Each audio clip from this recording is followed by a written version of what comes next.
Ladies and gentleman, old citizen और प्यारे प्यारे बच्चों, अस्सलाम वालेकुम। तो गर्मियाँ अपनी रूटीन पे वापस आ रही हैं। मतलब जिस तरह वो होती है।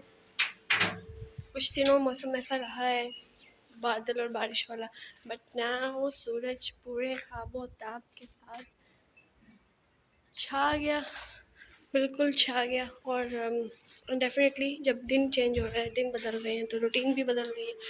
और दिन बड़े हो रहे हैं, रूटीन हर तरह से बदल रही है। जो सबसे बड़ा चेंज आ रहा है वो किचन में आ रहा है, क्योंकि फ्रिज का इस्तेमाल, ठंडे शरबत का इस्तेमाल अभी तो है उतना नहीं, बट हो रहा है आहिस्ता आहिस्ता, उस तरफ आ रहे हैं हम लोग।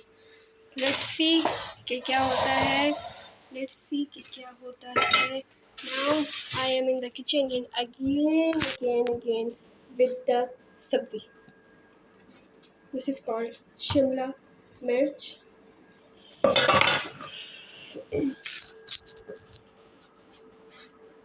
Sorry for the bad video quality and sorry for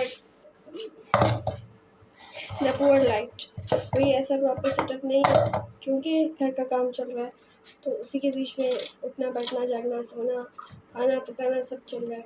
it will take time, almost a month, और बहुत भी लगा तो महीना लगेगा। अल्लाह ताला को मंजूर हुआ तो हो जाएगा काम।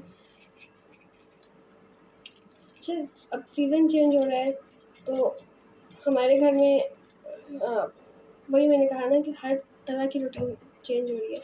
अब वो फल भी आ रहे हैं जो गर्मियों में खाए जाते हैं, पर अभी तक वो नहीं आया, उसमें भी थोड़ा सा टाइम है।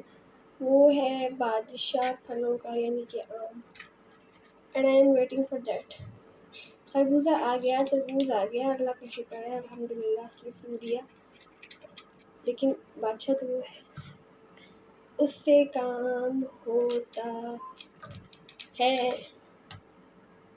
सो नाउ जेन ज़ी, जो मेरे साथ के हैं, मेरी जनरेशन के हैं, उनकी लाइफ किस तरह से थोड़ी सी शिफ्ट हो चुकी है फ्रॉम चाइल्डहुड। हमारा जो चाइल्डहुड होता था, जब हम इन दिनों क्या होता था, गर्मियों की छुट्टियों का इंतज़ार करते थे हम, या हो गई होती थी, यही दिन होते थे।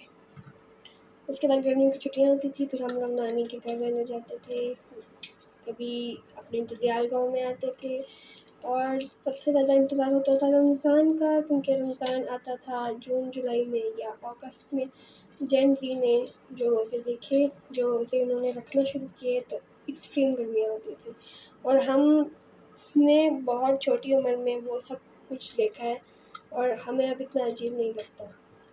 क्योंकि जब जून जुलाई के रोज़े होते थे ना, तो ट्रस्ट मी, मेरे पेरेंट्स मुझे भेजते थे जाके, ये 10 रुपये का मैदा ले आओ, 20 रुपये का बेसन ले आओ, 10 रुपये का दही ले आओ। और मैं जब मैं इफ्तारी की टाइम लेने जाती थी ना, मेरा यकीन करें, आप लोगों ने भी देखा होगा, मीटर घूमे होते थे लोगों के, तो भूख प्यास, फिर अपने पेरेंट्स को, अपने बड़ों को सहरी और इफ्तारी के जो अखराजात हैं उनके लिए परेशान होते देखना, महंगाई के बारे में जब वो बातें करते थे वो सुनना, उसके बाद फिर ये सुना जाता था कि मतलब रेट किस तरह से डबल ट्रिपल हो जाते हैं।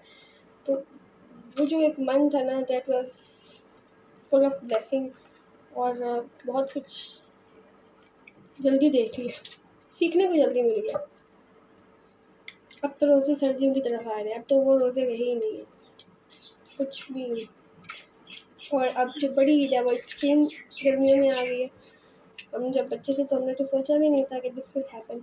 अपने पेरेंट्स से सुनती थी मैं कि हमने सर्दियों के रोज़े रखे हुए हैं, दिसंबर जनवरी के रोज़े रखे हुए हैं।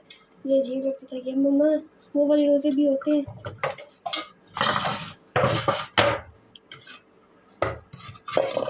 I have done with this Shimla मिर्च। मम्मा कह रही थी कि एक और सब्ज़ी बीच में पड़ी हुई है, वो भी डालो, दैट वाज टिंडा। आपने पिछली वीडियो में भी टिंडे देखे होंगे, लेकिन क्योंकि मुझे शिमला मिर्च बहुत ही कोई पसंद है, ऑमलेट में डाल के खाना, चावलों में अगर ये हो जाए, इसके साथ कीमा डाला हो, तब ये मुझे पसंद है। तो मुझे ये लग रहा है कि अगर वो मैं सब्ज़ी डाल लूँगी ना, तो इसका टेस्ट थोड़ा आधा आधा सा हो जाएगा, तो इसलिए मैं वो नहीं डाल रही हूँ। थोड़े कम बन जाएंगे, लेकिन क्योंकि अब गुजारा है, एक और हांडी पड़ी हुई है, तो I will go for this. Sorry for my English. Middle class लड़की हूँ ना, मेरे साथ इंग्लिश बोलने वाला कोई नहीं है, मैं अपने साथ ही बोल रही होती हूँ।